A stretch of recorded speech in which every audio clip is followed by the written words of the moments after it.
recording in progress. So we're going to record. Hopefully everybody's happy with that. That recording will then be uploaded and to YouTube. So along with the other ones, Jane, we just need to remember, 1, to save it, and 2, to save it to the cloud. Yes, it's being so. It's recording to the cloud, so that should be recording to the cloud. Brilliant, fantastic. Okay, great. So okay, this one's recorded. It's okay. There's too many things happening on the screen. A minute. Right. Okay. So I'm guessing I should make a start, really. And if anybody, oh, hang on, there's one more. Okay, I'll leave. Okay. Okay. Let me do admitting.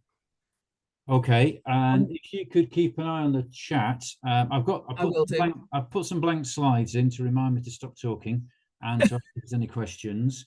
But okay, so tools for more inclusive field-based learning webinar series. This is number 3.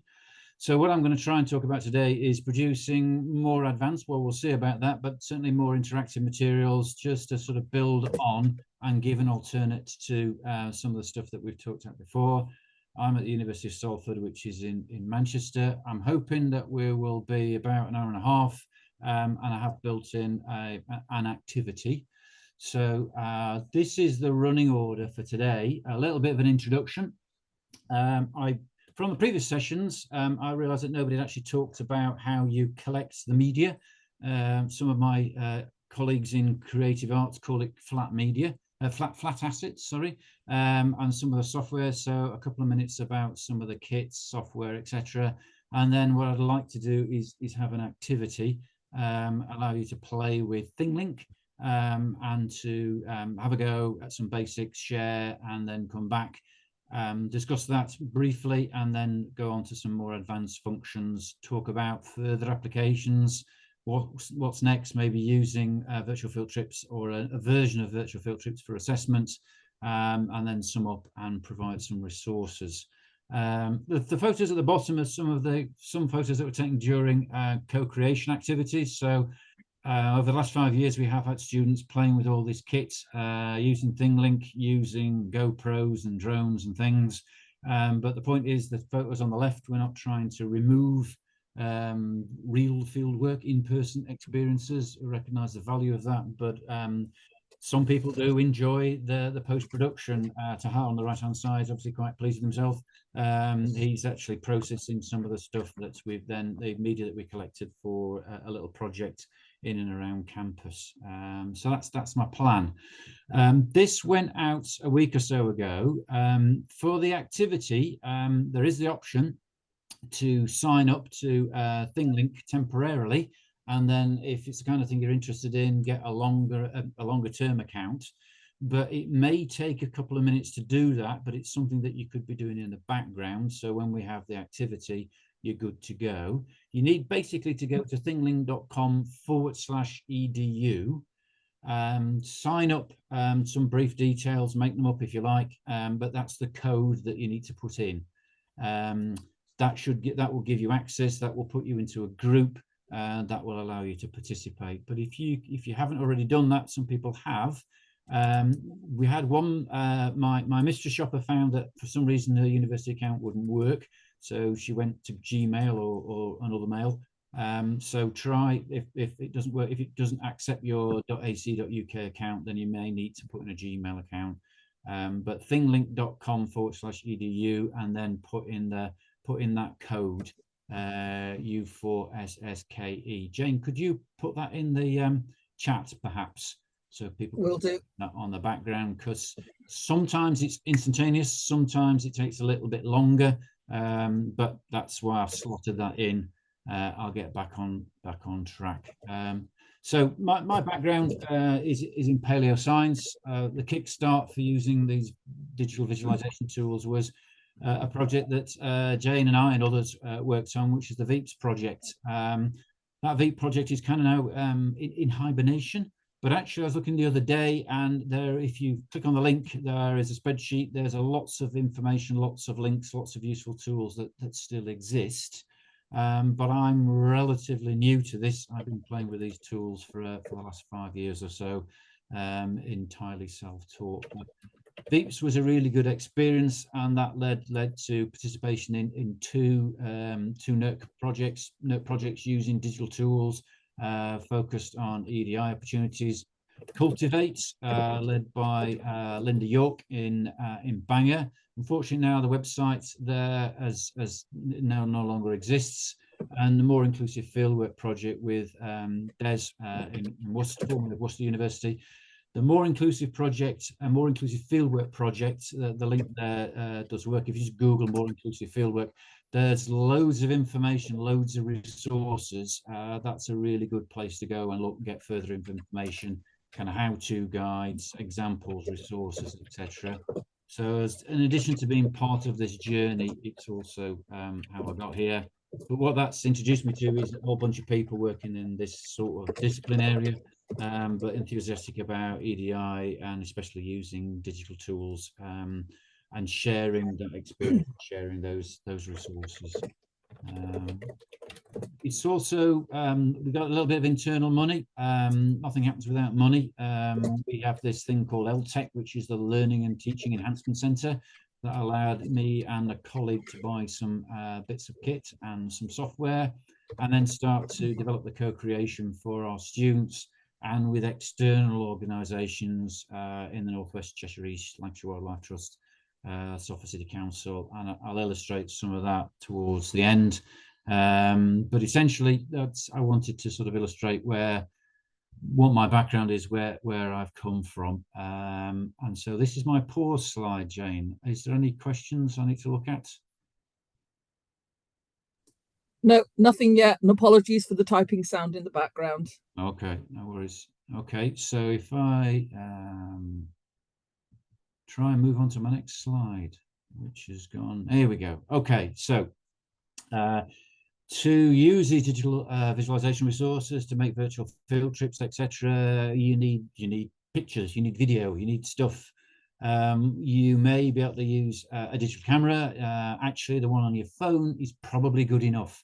When we've been doing co-creation stuff with students, we provide GoPros and drones and all sorts, but actually a lot of them default to the phone because actually the quality is really good and they know how to use it. They're more confident when they're using it, but it's not the only resource. If you did happen to have the resource, then I think there's three sets of questions you need to ask. One is, what's your budget? The second is, how are you going to use this? And the third is, what are the outputs that you think you're going to generate? In terms of budget, none. I'm going to try and illustrate some free resources, some the cheaper end of the resource up to 500 quid, but then you could spend £500,000 plus on just the lens. Not that I've done that. So oftentimes it's incremental purchases that are made, a simple bit of kit and then an upgrade. So I'll say a little bit about what resources are out there, maybe some hints, tips about which way to go. In terms of application, I've tended to go for consumer grade, more available, more robust sort of action cameras, particularly if you're lending them to students, particularly if you're using them on a peat bog or in a lake. Theoretically, some of the GoPros are waterproof to 5 meters. I'm never going to test that, but if it's raining, if it's cold, it's wet, then actually the sort of the robustness of the equipment could be quite important. And then ultimately, how are you going to use these outputs? So some of the better better 360-degree cameras now will give you an 8K video. You don't need an 8K video, and in fact, it's quite hard to upload and run an 8K video. Many students, if you're making them for students, will view these things on their phone, on a laptop. But the resolution that you need is different if you're going to show it in a lecture hall or a whole wall interactive screen, or whether you're going to use headsets. You need to think about what your end output's going to be, and use that in the decision-making process about the kit that you make. So for photos and videos, a digital SLR, a good camera will be important. If you're going to be taking particularly landscape, then you might want to have a tripod. But the point is, that's you as a single operator. If you're going for a quality output, that's maybe appropriate. But if you've got if you're trying to give it to a group, if you're trying to think about weight, if you're trying to think about harsher environments, If you're co-creating, if you're wanting to record things simultaneously, then you probably need to think about something like an action camera. We have used for about the last 3-4 years GoPro Max, but there's loads of others coming onto the market now. Insta 360, DJI, etc. They'll allow you to take photos, videos, 3D stuff, but you need to think about the peripherals. And drones. The regs on drones are changing, but a sub 250 gram drone is not too big to carry, is relatively simple to fly, and relatively cheap, getting cheaper. Personally, I think if you can put in a game changer, I pressed that button too soon, is a 360-degree camera, or a 360-degree app that will make your photos into a 360-degree photo. Lots of those are available now, because it's a good way to make your virtual field trips, your digital resources, more interactive, more immersive. And I really think that a second game changer is the drone. As I say, the prices are coming down as they're more and more available. The regs are going to tighten up towards the end of the year, but not in a horrendous way. Some of them now are the Hover XI is AI driven, is dead simple to deploy, use, and light to carry. Just some examples. The point is, if you're thinking we're going to buy an action camera like a GoPro Max, for example, that's what this is on this stick. You also need to budget for the peripherals. This is a little tripod, because if you try and hold it, you're going to get your fingers in the way of the lens. That will double up as a selfie stick. It gives you a bit more elevation. Theoretically, it won't fall over. It usually does. You also need to budget for maybe a spare battery. Definitely an SD card, probably a little carry case as well, to keep it safe. In terms of, this is an Insta360. I don't know whether you need a chest harness or whatever. It depends on what the kind of stuff you're trying to do. Lots of people in the past have said that these action cameras with too much motion makes them essentially feel seasick. Actually, with the stabilization in a lot of these, that you more or less remove that effect. They're a lot better, a lot more user-friendly. You can get a much better resolution in, let's say, an Insta360 X5, the latest one. The question is, do you need that? Is it worth the premium? GoPro were the market leaders and now sort of dropping behind, but it also means that they're discounting things. You can get some really quality 360 images from a GoPro Max like that, but you do need to protect the lenses. They're the expensive bit. In terms of drones, this is the DJI Mini 2 series. They're now on, the latest one is a 5. I'm still using a 2, but there are even more. There's a Mini SE, so you can get them now for a couple of £100, which is not nothing. And you need to add in the SD card, probably a spare battery, but they're not thousands and thousands of pounds, and the quality of the images, particularly if students are going to be looking at it just on a laptop, is perfectly acceptable, and they do give a really different perspective on sites. Are really useful. This is a Hover XI. This is the Pro version. Launches from your hand. You toggle through. It's standard commands: circle, hover, bird's eye, etc. Or you can drive it from your phone. It's kind of a flying camera rather than a drone, but it's a really cool way of actually getting a different perspective. You send it up, press photo, get it to spiral, do a short video, and then download that. That's a really useful tool, and not a fortune, particularly the Hover XI, the more basic versions. Or this is a free app for your phone, 360 photo cam. Takes a little bit of practice, but will pull all your images together of a particular site with a little bit of practice and make a 360-degree photo. Then just a quick tip: I often use this website, Online 360 Panorama Viewer.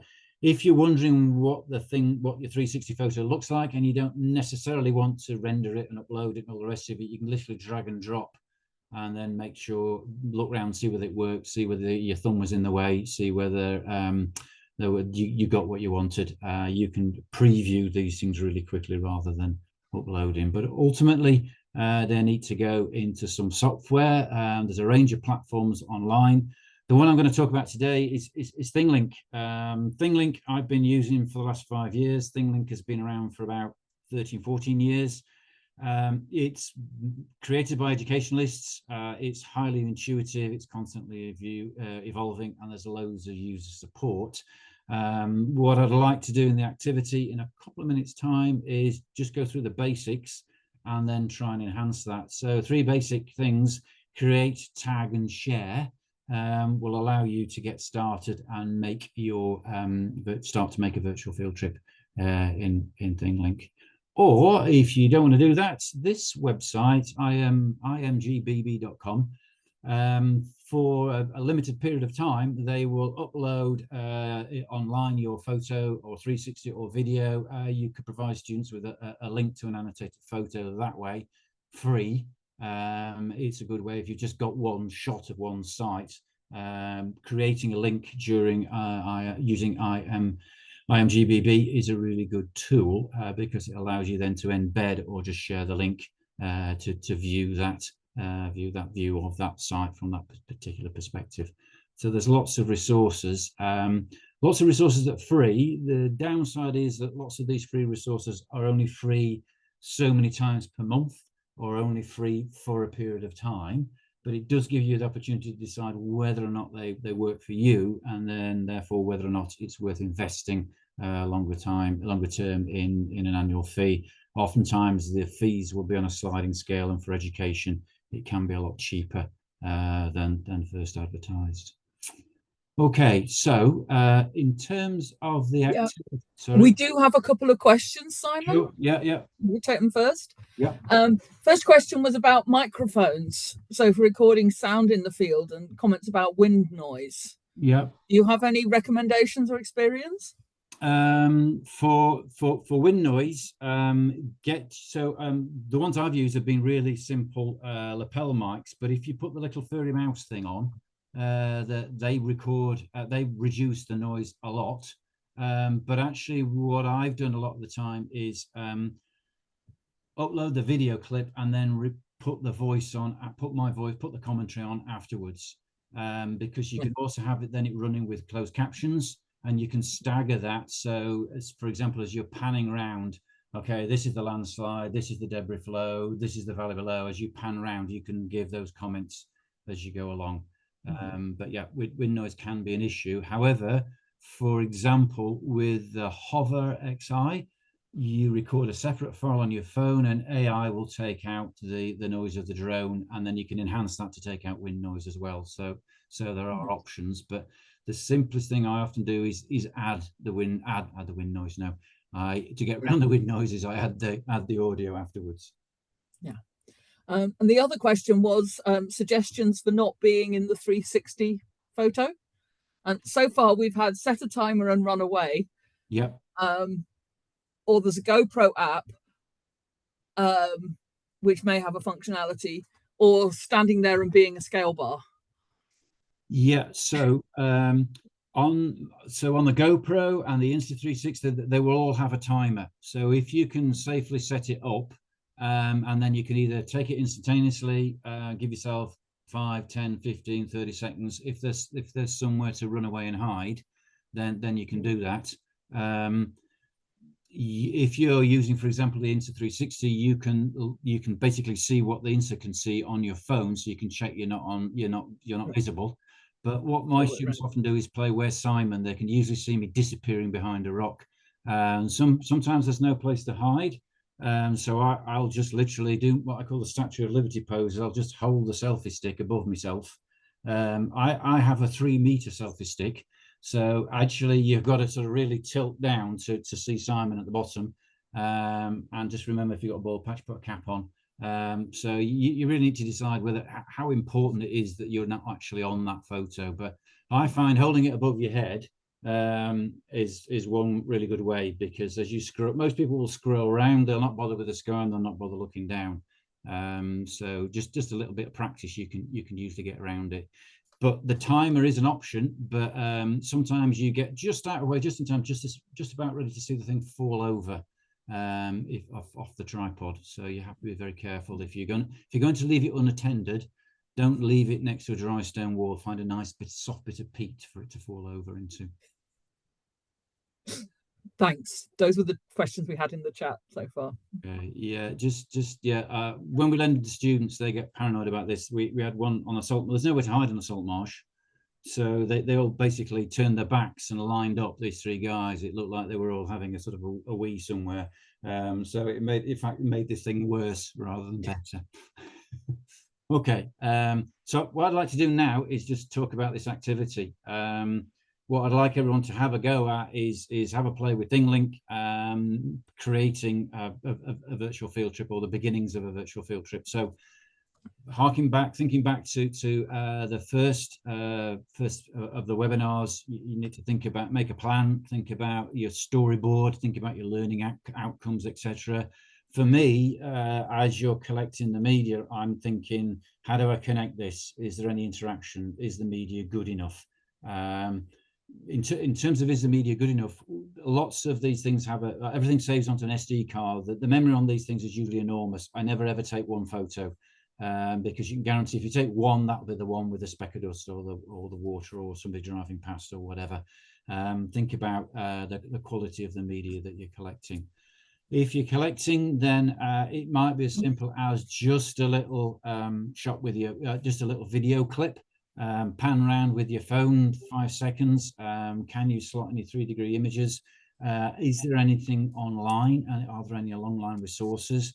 So you can just start building a virtual field trip, and then you often end up undoing things. So if you think about your learning outcomes or what the message is, and then about how you collect the media, that's a good way to start. Actually, in terms of getting around being on your own images, Google Street View I found really useful as a way of getting some perspectives on certain sites. Also Google Earth, and then more recently I've started using LiDAR maps. This site, UK Archaeology LiDAR, has some really useful. I'm working on a landslide at the moment, and you can kind of get an idea of the site, but then provide a link to the LiDAR map of this landslide. You start to see all kinds of interesting additional features. So there are a lot of resources that you can add as media. Similarly, within ThingLink also has an AI. It has a library of photos, but it also has an AI function. So I'm thinking, right, what happens if I put in a small, so the prompt was a small upland lake in the UK with an inflatable boat taking sediment cores. And this is the image it came up with. So they're not a bit fed up, but they're definitely in an upland site. It's definitely a lake and a boat. I can't see anybody taking a sediment core. Looks like they're sort of doing something with fish. But anyway, that would be, if I hadn't been to that site, or I was thinking about prompting students to what would they do at that site. Often AI can generate loads of resources that can be highly inappropriate or can be really useful. And I thought that was pretty good illustration. So once you've got your media, you add it. So in ThingLink terminology, you use the create function to add a scene. Your photo, your video then becomes a scene once you've used create. The icons are tags, or the tags are icons. There's lots of different types. Remember to scroll down. I'll talk about that in a bit. And you also need to be able to share it once you've created it. So in a couple of minutes time, when you go online, you need to log in or go through the sign up process. Once you've done that, you can tick that remember me and completely forget I've forgotten what I signed in 5 years ago. It's simple enough to do that. This is the button that you need, create. Top right hand corner. You won't have lots of folders. This is because I've got lots of virtual field trips. It is a good idea to create folders, but not right now. Just click on the create button. Click on the image button. There's lots of options, and if you happen to be doing a 360 virtual tour, you could click on that one. You don't have to, but there are lots of YouTube videos and other examples. But just click on image for now, and then drop in a photo, any photo. Click on upload, and then these are some that I've uploaded. I've renamed the first one Millstone. It is a good idea in the fullness of time to rename these because it's a bit more meaningful rather than DGI 0757. Also because if you're using a screen reader, that's what it'll read. That needs a proper label. But essentially you upload, use create to upload there, and then scenes, click on the scene you want, and then you can add a tag on the left-hand side. Click add tag, and this menu will drop down. It will drop down rather than at the side, so you can still see your photo. You can scroll up and down, but I'm just showing you the simplest one here. Add text label. Click on add text label there, and then you can you can change the icon. You can add a bit of text, and then when you're done, you click done. If you don't like it, you can just click delete. That then, for example, here will give you lots of icons. So all of these are clickable icons or tags. I've gone for white for ones that take you to another site. That's to do with the flow of the river. That's a little bit of information. I've tried to create here a little bit of a sort of a color coding system. Then ultimately you need to share. So the first time you share, you go to the top right hand corner and you click share. This is some students' work. Click share there. First time you'll get this bit in blue that everybody forgets. Change the privacy settings. Just click that. Go for the third option, then it will allow you to click share link, and you can create a link or a QR code by copying and then paste that into the chat if you're feeling brave, and we can have a look at what you've created. So 3 things: create, make a tag, and then share. That's what I'd like in the next 15 minutes everyone to have a go at, those 3 activities, then come back, feedback, share what you've done, and I'll go through some other examples of here's one I prepared earlier, but hopefully that will be that's been clear enough. I'll just go back, Jane, quickly to that's the, if anybody missed it, then where the heck is it? Here we go.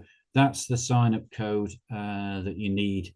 thinglink.com/edu, and then use that, input that code to get yourself a ThingLink account. Okay. So if I stop sharing and then see if there's any questions. Nothing's come in the chat. Okay, so what I'll do now is, and we've got the code in the chat. Yeah, okay, it's thinglink.com/edu. But yeah, so it's now 2:30. So at 2:45, then we could reconvene and see how people got on. If anybody's stuck, does have a question, wants to come back, then I'm happy to do that. I also need to be just looking at the ThingLink account just to make sure that you're in. You should go to a folder. There should be a couple of scenes as examples with some links. But if anybody's stuck, then please just ask. Okay, Jane, would you like to pause the record, please?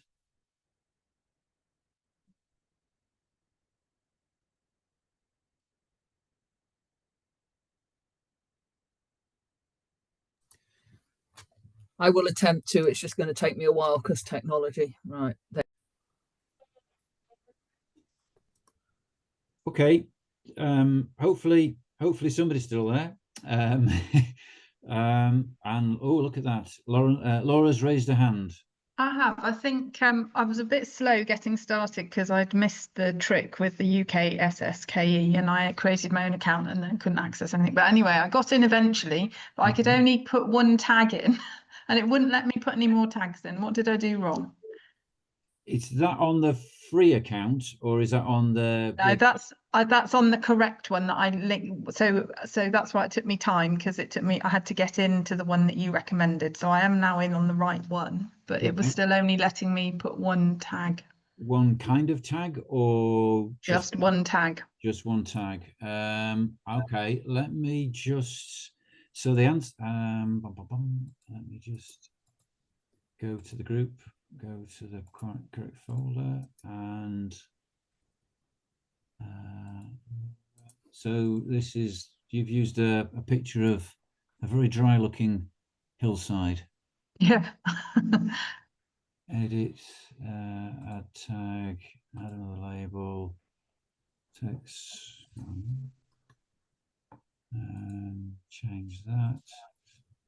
Done. Okay, I've had another tag. So you so I think what you've done is, so you go to add tag. You add a tag, text label, put in a bit of text. Let's put in a go. Hello to, select an icon, question mark, and then done. It may be that you need to come out. No, you don't. No, okay. I've managed. Can you see? Can you still see? Yeah, I can see the one you've put in. Yeah. Yeah. So. Oh yes, I've managed to add another one now. It's to do with the workflow order. So you've got to add the text in first, and if you try and add the tag, and if there's no text, it won't add it. That's it. Okay, sorry for being no, it's that. picky. That's a brilliant illustration of. So the other thing that people often do is, if you're using a transition tag, so if you go to tags and then scroll the one that says transit, you've got, says select scene, and you're stuck. If you want to link this image to another image, you've got to you've got to have previously loaded both of them. Okay. And then what people often do is, when they've got two scenes, they're in the second scene and think, oh, I'll put a tag there, click on it, click on edit, and they go back to the first scene. You've got to open the scene there you want to add the tag. It's very hierarchical and very logical once you realize what the logic is. Okay, that's great. Thank you. Yeah. Okay. Brilliant. Okay, but well, that's well done. You've made a start. You've started your first virtual field trip. It's that simple. There are some fun examples turning up in the chat, Simon. Okay. Am I allowed to click on those, and are we allowed to have a look? Oh, why not? Why not? Okay, so let's pick one at random. Let's pick Becky's. Wow. Becky's been clicking away like nobody's business. She has. So I should probably now at this point try and share my. Well, shall I share screen, or everybody could click on that and see? Share. Okay. So I don't know whether Becky wants to tell us about Najaf. Yeah, I can do. So I thought I would just try and turn a paper into a quick field trip. So I just kind of uploaded a few of the figures, and this one is the main location figure. And so I've put a link to the paper up, slightly ugly, underneath the scale bar. So that should take people to the paper. And then I put a transition in to so that's a location of the field sites. And if there's what is there? So that is a picture showing where the past shorelines were. Okay. And then there's another one with ages, and then there's another one where you can just about see a shoreline in the satellite. So yeah, that's the ages. The problem I was having was giving it a title without writing on top of my pictures. Yeah, so there is a way around that, possibly. So when you go to the tag, you can change the position of whether. So you can have no picture. You can have a picture in the background. You can have a picture on the left, picture on the right, picture at the top, picture at the bottom. There's various options. So you can. Did you find that? Yeah, but none of them. None of them gave me the option of resizing my picture. Right. Okay. The other way to do it is just have a picture in the background that doesn't matter if you cover it up, but then you can scroll through the pictures. You can upload down at the bottom. You can upload an image, so you can scroll through a series of images, and on the left hand side have the text on the right hand side. Yeah, but the like if you don't want very much text, the text is in a very large box, and your the left and right hand side of your picture is cut off because it wants your square picture. So I'm sure there's ways around it, but that was the issue I was having. Okay, yeah, there will be ways around it. You can do things. You can do lots of things beyond the basic version. So, for example, you can make your own tags. You can start to resize things. The good thing about with ThingLink is you can actually go to them and say, "This is my problem. How do I do it?" And they will come back within 24, 48 hours with the solution. Or sometimes no, you can't. It's not possible within.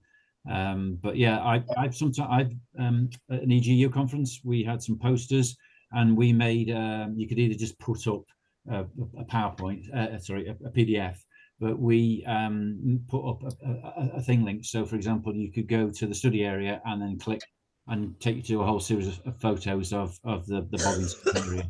And then you could click on results and go to several graphs. So it is a useful way of communicating research information as well. But yeah, that's really nice, really clear. The only thing I'd say here is that you could share with this. I don't know whether you have local colleagues, but did you see the? I'm trying to find an example now. Of course, I can't. Click on this one. The reader here. Can you see my cursor move? Oh yeah, yeah. So if you click on that, it's an immersive reader, but there are about 250 languages. So you could an overseas reader, a non-English speaking reader, could click on that and read it in the local language. Apparently the Ukrainian's acceptable, and several other languages we've tried. It's based on Google Translate. It's not perfect, but apparently it's okay. So it would be presumably read in the relevant kind of Arabic. So it's quite a good way of sort of sharing with other people as well. So that will then read past shoreline reconstruction out to a wider audience. Thanks. Okay, thank you. Okay, how are we doing for time, mate? So we're running out of time. Shall we just have a look at one more? This is Joanne Egan's. Oh, I say, it's about a different kind of environment here. This is Joanne's. Okay, so Wizard Island. Okay, there's that. Okay. Oh wow, we've got we have a test. Whoa, what name? Create a name. So I'm going for that one. Incorrect. Oh, I'll get there in the end. Oh, so it was obviously that one. Correct. Okay. Thank you. So yeah, there are lots of different tag functions as well. Okay, because of the time, what I'd like to do is go back to my slides, if that's okay. Unless, are there any other workaround might be to? Okay, so there's if you have a quick look through the comments there, then there is a workaround, Becky, that's suggested by Laura. I'll leave that with you while I try and find my PowerPoint. Share screen.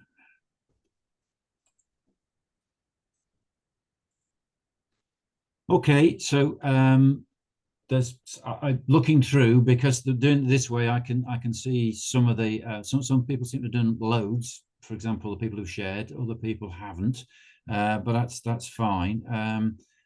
I just wanted to just give a few examples. This is something I've used for training, actually teaching Ukrainian students online. It's often important to have a starter slide, so you don't just appear as a map or a site.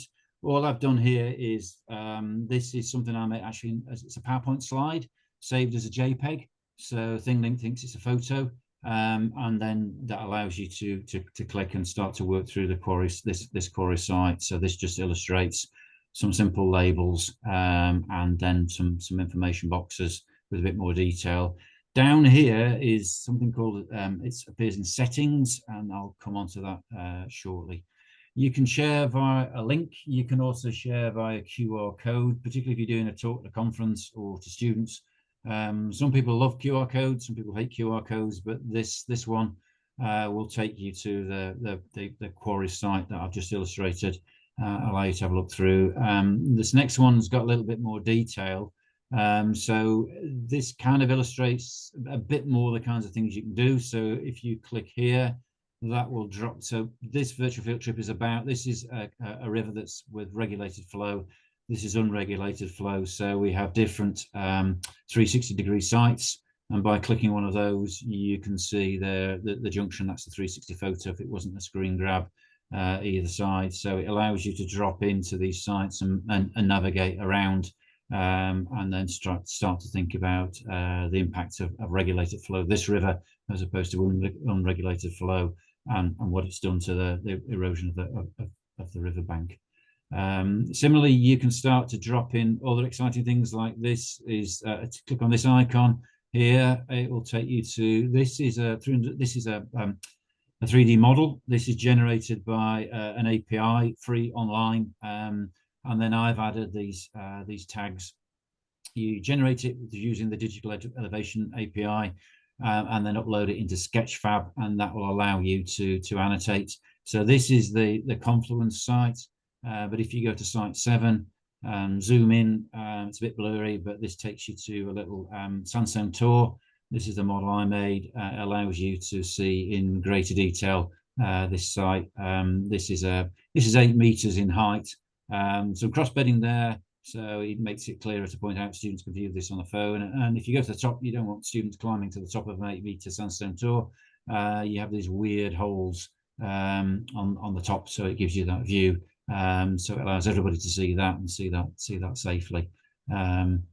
Okay, so what I want to do now is just add in some extra thoughts around accessibility, how you might enhance this. For me, the context of the virtual field trip is really important. How accessible it is, you can make it more accessible using some of the settings and the scene information, and try and add in a greater level of interactivity. There's no set of rules around this, although there's a Czech group who got some money to fund a project to try and look at that and develop that. But here's some examples. In ThingLink, you can reference the map source really easily, and then add in other tools. So, for example, in Google Maps, find your site, zoom in, and then you embed a map. Use that embedding within. There we go. Copy the HTML and add that into embed. So you can click on the icon, select an appropriate icon. There's one that's like a little globe, and zoom. The advantage is you can zoom in and zoom out to get a larger map or a smaller scale map accordingly. So it's a quick and simple way of providing that locational information. If, for example, you wanted colleagues to get there or students to get there to that site, you just embed that code there. Sometimes it's embed and sometimes it's share. Basically, in ThingLink, if it doesn't work, it's the other one. Go to the next tab and drop it into the share rather than embed. If it doesn't work, it'll just tell you it's not working. It won't crash the system and ruin everything. I've come across this DEM.NET Elevation API. It's free. The resolution is not fantastic. It's fantastic in Switzerland, really good in France. The rest of the world, it's mixed. But you can generate 3D models at landscape scale and then pop them into a site called sketchfab.com. There's also loads and loads of free stuff on Sketchfab. There's also sorts of weird stuff, but there's lots of relevant things as well. So this is just an example of a model I made. This is Mount Vesuvius. There's a link that you can put into your ThingLink, or just give students the link. You can then rotate that either way, zoom in, zoom out, rotate, add in labels, and you do that relatively simply. This is the link at the bottom. You want to use the map to 3D function, which is the middle one here. That one. You put in the location. You need to select the model that you want, and there's some clues. Obviously, if you're not in Switzerland, then you can't use this one. And then you can, if you're not sure, you go for a basic mesh. If it really is the site you want, you can increase the resolution, increase the quality. Just depends on what resolution you need and how long you want it to take to resolve, and how long you want to take for it to upload. But put the address in, zoom in, and then it will generate a 3D model for you. Here, download model, you export to Sketchfab, that hosts it free, and then you can add. So this is the top of a mountain somewhere in Switzerland. I think it's Mont Blanc, but I wouldn't swear to that. I can't remember. It gives you an idea of the file size. This took a couple of minutes to download and then upload, and then you can add in various annotations there. putting in numbered viewpoints. There's a scale bar. You can add text as well to say how it was done, where it was generated, what it shows. But this is free and relatively easy to download and upload, and accessible virtually anywhere. So here, for example, this is back to my example. These are sites that rather than just looking at site one and having no clue where the Hope Valley, where the Derwent River is, this at least gives you an idea that this is moorland. You click on these sites, you move around, there's various labels, there's extra models. The Carve Arc model, by clicking on that, you can get to Carve Arc. This is a fault generated larger tour site, nice and purpley in the second week in August, with an Iron Age wall here, some fortifications, etc. So that's something I made with a drone. So you can either use pre-made models, you can use those generated using the API, or the models. And then the advantage of Sketchfab is that it's hosted free, but you can add in these annotations to allow users to move through. So you can get students to go, okay, what's 1? What can you see it to, and provide some further information for 3. So you can provide a lot more spatial context. This is one I made with a drone. This is the old road between Sheffield and Manchester up the front of Mamtor. So the students walk along here, but obviously they don't hover along here. I flew the drone up and took loads of photos. That's one of the advantages of using a drone. This is a little DJI sub 250 grams drone. So that's well, it's literally a 2-minute flight, or it's about half an hour taking photos. This uses photogrammetric means, so you need a 75% overlap, but then you can click into these locations and safely see the multiple layers of tarmac, the step in the road, etc. That uses Agisoft software, which uses structure through movement algorithms, and then it's hosted in Sketchfab. So I provide the link. The students can view that. They can view that when they want, how they want, where they want, as many times as they like. Agisoft upsets my Ukrainian colleagues because it's what the Russians use. But there is a lot of free stuff. Polycam is free up to a point. This is an example. So this is something that sits in the Royal Geographical Society. It's actually a model of Everest.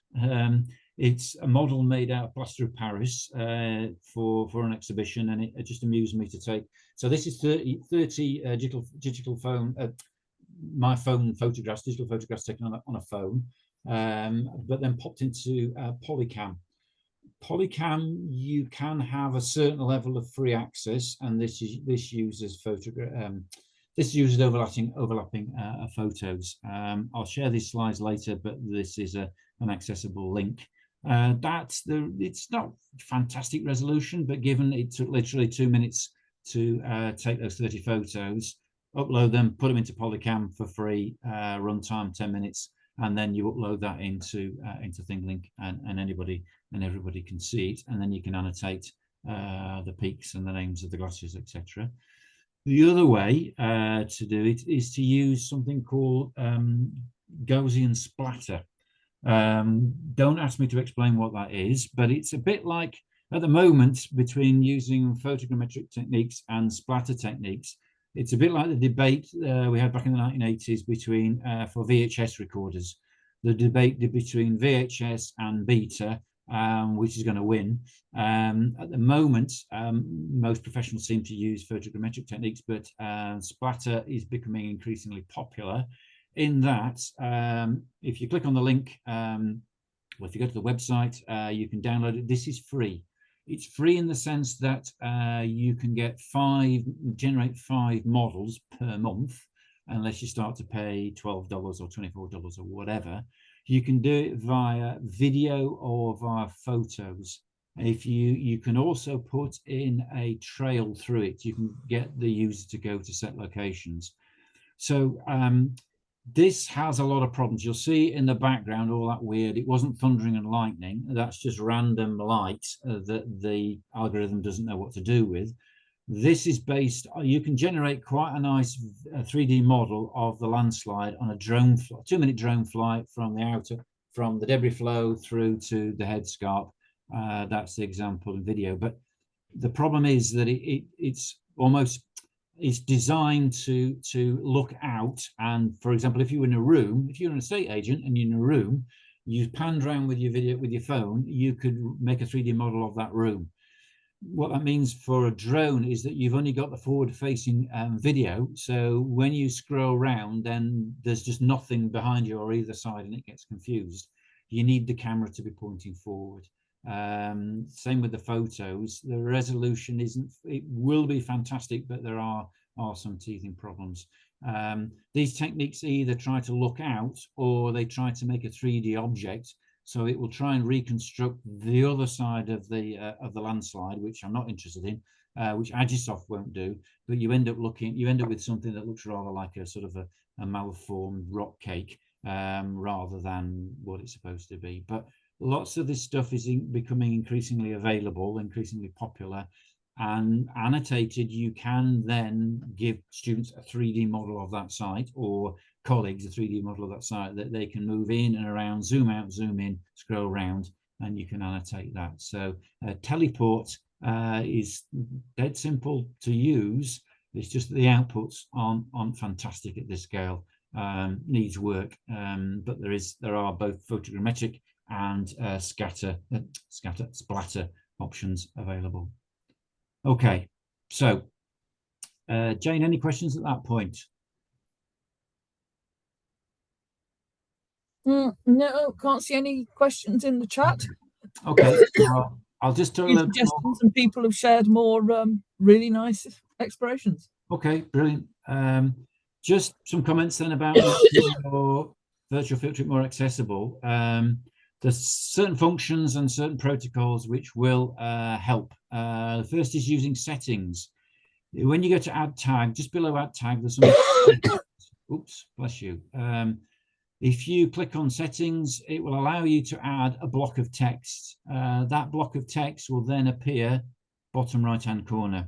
So it can give you a detailed descriptor. More to the point, if you click on the immersive text reader, it will read out, so it makes it more accessible. You can read out word by word or sentence by sentence. You can also shift into these different languages, into a range of languages as well. So that's when I've been working with Ukrainians, that's often what we've used. And apparently it's not perfect, but it's good enough. So you can add in another level of information. And if that's getting in the way, you just close it down so you can see the full scene. You might also, sometimes if I've got a starting image, so this is something I've stolen from Google Earth, I'll often put a little text box in, sometimes in a PowerPoint slide, make it a JPEG and upload that rather than a blank image. So I've got a label here, or you may want to keep the image clean and just have the label as a settings function down here. But that extra level of information, particularly if you can use the immersive reader, makes it a little bit more accessible. And sometimes you can use it. So this is the Chalk Hills virtual field trip that one of my Ukrainian students made. So she's kind of got that as an opening slide. This is part of an assessment. So there's also a closing slide with references. But thinking about how it looks and making it more accessible can be really important, both to make it more appealing, more immersive, but also generally more accessible. Okay, the other thing is something that some of you already discovered is you can add questions, you can add a poll, you can use conditional settings in the tags. So when you go to tag, if you scroll down, here we go, create a tour, you want to get to the next place, then this is something. So I've got here, for example, shot of some peatland. This is set up. What's the main vegetation type in the moors? You'll see down here on this particular bit of the moors, it happens to be bracken, but these are the other options. You can add in a prompt if the people keep giving the wrong answer, like me, but it won't allow you to get to the next bit until you made it conditional transition. One of my colleagues, we have a field trip, and she doesn't let, there's a conditional transition fairly early on. If they haven't watched the video, safety video for the labs, then they won't get the code at the end, so they can't progress. So they've got to go back and watch the video to put the code in to then get onto the virtual field trip, including the virtual lab bit. So you can make these things, your virtual field trips, these digital tools, more immersive. You can make them more fun. You can start to add in quizzes, polls, etc. So you pick a tag, you swipe conditional, you set a question, add in some answers, a clue for wrong answers. It'll appear like this, and then that will add a little bit more interactivity into your virtual field trip. Okay, so I've got about 15 minutes left. We've used this quite a bit for a co-creation with students and others. I'd like to say a little bit about that. For the co-creation, we've used predominantly GoPro Max. GoPro Max, the Max version is the version that has a lens on either side, allows you to make 360 photos. The price of those is going down and down and down, but don't forget the peripherals. But students often use their phones, and then there are apps on your phones that means you don't even need a GoPro Max. We went through a little exercise to try and make this is a park next to the University of Peel Park. We made a virtual version of it. We actually did it one cold grey March, quite literally between storms, and then several other occasions subsequently. And I created with a colleague in the council an AQA qualification, environmental visualization, on the principle that school kids like stickers, university students like micro-credentials or certificates. So we added in various bits of historical information and tree trails and things to make it immersive, make it more fun, and the students seem to enjoy using that. It got a little bit of an award, and we're trying to make a more up-to-date version, use digital twinning. For this park next year is 180 years old, so there's a link there. This is hosted on the council website. If you're going to go to external hosting, then we went through quite a long process. Well, it wasn't that long, with the accessibility officers in the council to make sure that it was properly laid out, that a screen reader could cope. Once you get your head around it, then it's all perfectly logical. But things you have to put instructions like opens in a separate tab, so that a screen reader can cope. But as I say, it was relatively successful. Both students and local community have participated in virtual Peel Park. We've used it on various field trips. The first overseas field trip we had after COVID was to the Lake District. We went to a Wi-Fi site. The only people who got COVID that time were me and a colleague. The students were fine. The Wi-Fi was bad, so most of this happened afterwards, but students were able to produce digital field trip notebooks. Click on the links, and you get lots of information, lots of links to references, the kinds of things you'd expect in a good field trip notebook.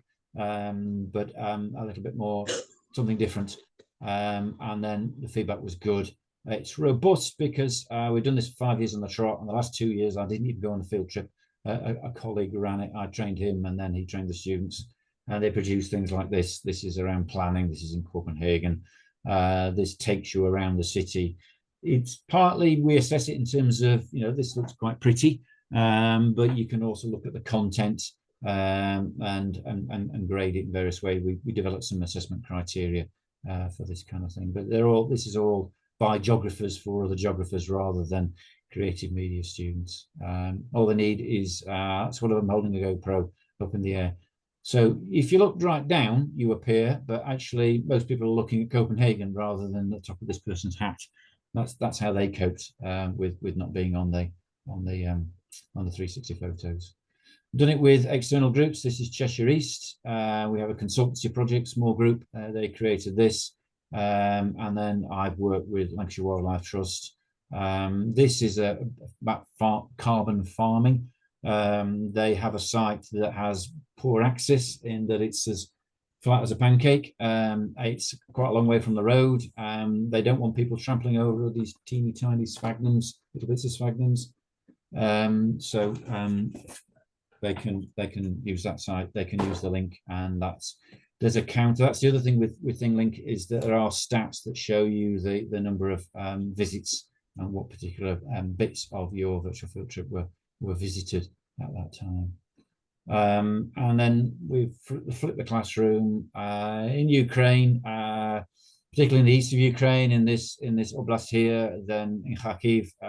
Then they're finally back to fieldwork, but they've had 5 years, COVID, then the war, without field trips. So we did a little project. This is some of the virtual field trips that the students made. There's some really nice examples, and the RGS supported us in by putting this into their geovisualization collection. And there's also some instructions in terms of how to make these sites. So they used Google Earth, they used photos from before the war, they used former field trip photos, but they added in a level of links. Some of them were pretty basic, like this last one. This one had loads and loads of information.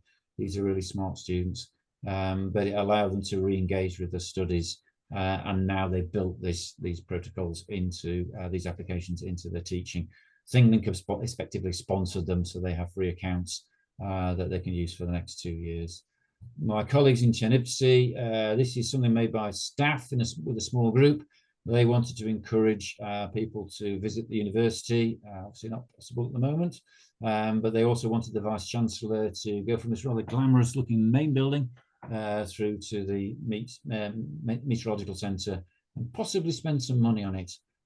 So there's a virtual tour around the meteorological centre. So they used it after some training in a summer school in a slightly different way. But there's lots of options. These guys in KKNU in Kharkiv have finally got to go on a real field trip. Of course, they made me a virtual field trip, and if you click on this link, then you get students being students, but you get happy students. The point is that this is supplementing in-person experiences rather than replacing in-person experiences, and it's also giving them additional skills that many of them seem really rather good at. Okay, just for me to wrap up and then maybe take some questions in the last 10 minutes. The kit's getting cheaper and cheaper. There's kind of a bit of an arms race, particularly around action cameras. So you don't necessarily need an Insta360 X5. An older model at a discount is perfectly acceptable and probably a damn sight easier to use. There are now increasingly meta-based applications. So what we're trying to do, there is a virtual field trip in ThingLink around this landslide, but this is a digital twin that we're working on. In the background, you have a 1 meter resolution. Here, this is the drone model that's dropped in onto that landscape, and it's getting better and better, but it's a work in progress. You don't necessarily need an immersive headset, and not everybody likes those, but it will give us a different experience. So I'd like to test that going forward. But this is where hopefully it'll look like this on Wednesday when we're back at Mamtor, but maybe not. Fieldwork isn't so, it's not for everybody, but it does have advantages, and the students are very familiar with a lot of technology. If they're happy to use a phone, then they can certainly make their own virtual field trip relatively easily. We've done this over a number of years with a number of groups of students, undergraduate and postgraduate, different sizes, different abilities. What I'd like to do next is when they go to Mamtor, they have a virtual field trip before they go. They can use it afterwards. They go on the real field trip, the in-person field trip. But for the assessment, I really don't want them to Google Mamtor and write me an essay on the basis of that. I want them to go to the adjacent valley, go to Broadley Bank, and then move around that site independently. So they can go to site A, and that's what it looked like. That's a 360 photo. There's a series of tasks for them to complete using the links to LiDAR, to Google Earth, to the Geology Mapper to complete that task. So I want to move from virtual field trip to virtual field trip assessments using these digital tools. That's where I'm going. Okay, and then this is my penultimate slide, which is any questions, and also a link at the bottom. There is a recent paper that looks at a perspective paper that looks at the role of virtual field trips going forward. So there's a link at the bottom there. And then that's a little bit about me. A ThingLink based CV, which is yeah, might be useful. Okay, so I'm going to stop sharing at that point, and ask again to ask if there's any questions, or tell me if there's any questions. Thank you very much, Simon. There aren't any obvious questions in the chat. As anyone has got any questions they'd like to ask at this point, or of course think of questions for a couple of weeks' time when we wrap up the series with a more discussion-led session.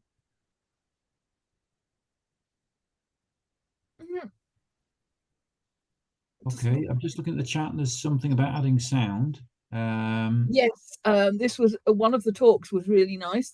One of the estuarine habitats example has got some sounds, an opportunity to listen to some of the sounds, and then further down, where is it? Emma Walsh, the last item, has linked to the sound effects, the BBC archive. Oh, Laura Bassel has just asked how much the software is after a year for ThingLink. Well, I don't work for ThingLink, so I don't know. So what you've got at the moment is just a simple way of giving you access with that code and then upgrading you from students to teachers. If anybody would like an account for longer, then please get in touch, and I will then give you another code and put you in touch with the rep. But I'm told that that's for teacher access, administrator access, and also you can sign up 30 students to use it. It varies. There's all kinds of different deals. We tried to do a project. Well, we created a project with a Ukrainian group, and they were a charity, and so they got it really. I think it was something like $100 for the year or something. But that was because they were a charity rather than an educational organisation. We at Salford have an institutional license, so that's all staff and all students, so that's going to be more expensive.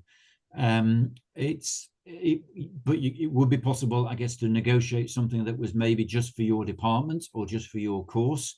Initially, I paid, I think it was something like $95, and that was me and 60 students. The good thing about ThingLink is that they're kind of open to negotiate. I can provide you with access for a year. In fact, I'm not going the links that you have now, I'm not going to switch off. You're probably good for a year. At the moment, I have 350 seats because they just keep adding them.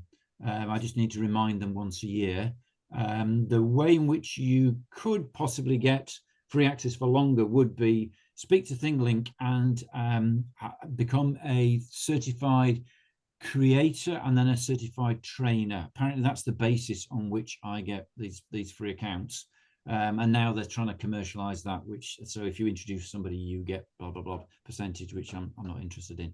But yeah, yeah, yeah, I'll put you in. Louise Jones, the name's just come to me. Louise Jones is the community officer for Europe and the UK. But in the first instance, Laura, like I say, I'm not going to turn these accounts off, so these will sit unless I can see whether if somebody's never accessed it, then I'll just shut it down. But if people are using it and want to play with it, then that's absolutely fine.